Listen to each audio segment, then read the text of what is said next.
Hello guys, welcome to cooking with Geetha. நம்ம சேனலை subscribe பண்ணுங்கள், ஷேர் பண்ணுங்கள். இப்போ நான் பண்ணியிருக்கிறது ஆலு தம் பிரியாணி. செம்ம டேஸ்ட்டு வேறு லெவலாக இருக்கும். இந்த மாதிரி லஞ்ச் பேக்குக்கு ஒரு நாள் பண்ணி கொடுங்க. மறுபடியும் குழந்தைங்க உங்களை பண்ணி கொடுங்கன்னு கேட்டு வாங்கி சாப்பிடுவாங்க. ஏன்னா அது அவ்வளோ சுவைய மனமோடு இருக்கும். எப்படி பண்ணலாங்கிறத சொல்கிறேன்.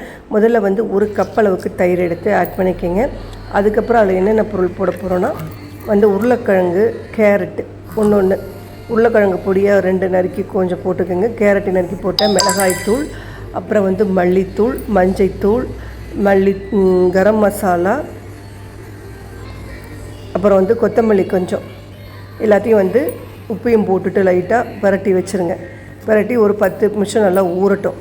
அதுக்குள்ளே நம்ம இங்கே பிரியாணிக்கு தேவையானதை நம்ம நறுக்கி வச்சாச்சு. வெங்காயம்லாம் நம்ம பண்ண ஆரம்பிக்கலாம். இது ஊறட்டும். முதல்ல நெய்யையும் எண்ணெயும் சேர்த்து ஆட் பண்ணிக்கோங்க.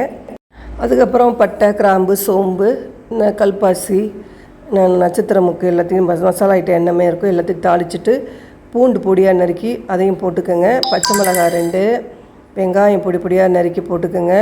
அதை நல்லா வதக்கிடுங்க. வதக்கினதுக்கப்புறம் உப்பையும் சேர்த்துக்குங்க. கொஞ்சம் உப்பு போட்டுட்டு அதுக்கப்புறம் தக்காளி பழம் இதுக்கு தேவையில்லை.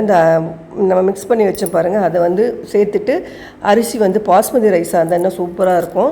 நான் புழுங்கரிசி தான் வச்சுருந்தேன், அதை தான் போட்டிருக்கேன். முந்திரி பருப்பு கடைசியாக இறக்க போகிற சமயத்துக்கு அரைச்சி விட்டுட்டிங்கன்னா டேஸ்ட் இன்னும் சூப்பராக இருக்கும். அதை அரைச்சி விட்டுட்டு நான் 1 டம்ளர் அரிசிக்கு 2 டம்ளர் தண்ணி விட்டுருக்கேன். ஏன்னா அப்போ தான் நல்லா உதிரியாக சூப்பராக வரும்.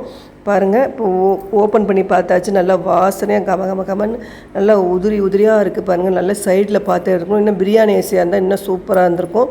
நான் புழுங்கரிசி தான் போட்டதுனால நீங்களும் கண்டிப்பாக பிரியாணி அரிசி இருந்தால் போட்டுருங்க. பிடிச்சிருந்தால் லைக் பண்ணுங்கள், ஷேர் பண்ணுங்கள், மறக்காமல் சப்போர்ட் பண்ணுங்கள். நம்ம அடுத்த நல்ல வீடியோ பார்க்கலாம். அது வரைக்கும் டாடா.